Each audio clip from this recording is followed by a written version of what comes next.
So 2014 నుంచి తీసుకుంటే అప్పుడు ప్రవేశపెట్టినటువంటి బడ్జెట్ 1,638 కోట్ల అధ్యక్ష.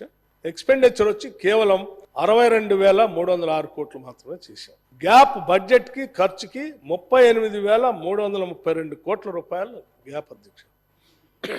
1,00,000 కోట్లలో రమారవి 40 కోట్లు ఆదాయమే లేకుండా బడ్జెట్ ఖర్చు పెడితే ఎంత ఇబ్బంది ఉంటుందో ఒకసారి గౌరవ ప్రతిపక్ష నాయకులంతా కూడా ఆలోచించారు. అట్లాగే 2015-16 కూడా అధ్యక్ష, అది కూడా 17,878 కోట్లు గ్యాప్. 2016-17 1,30,416 కోట్లు ప్రజెంటేషన్ చేస్తే సరే ఆ సంవత్సరం ఒకసారే కొద్ది 8,680 కోట్లు తగ్గింది. 2017-18 1,49,646 కోట్లకి బడ్జెట్ ప్రజెంట్ చేస్తే ఖర్చు పెట్టింది ఎక్స్పెండిచర్ వచ్చి 1,20,211 కోట్లు.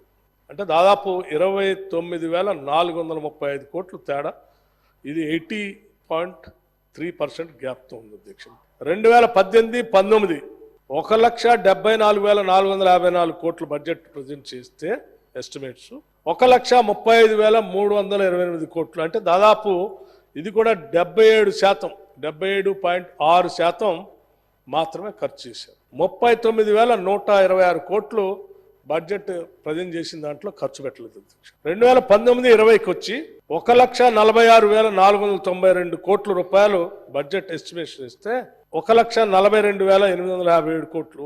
ఈ ఒక్క సంవత్సరం కూడా కొంత 3,635 కోట్లు వరకే పరిమితం అయ్యి ఆగిపోయింది అధ్యక్ష.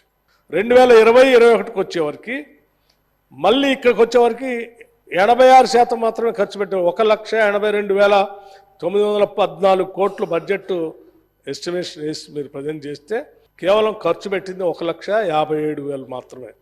1,57,547 కోట్లు మాత్రమే.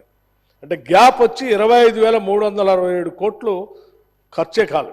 2021-22 అధ్యక్ష ఇక్కడ చూడండి, 2,30,726 కోట్ల రూపాయల బడ్జెట్ ప్రజెంట్ చేస్తే ఖర్చు పెట్టింది 1,82,998 కోట్లు.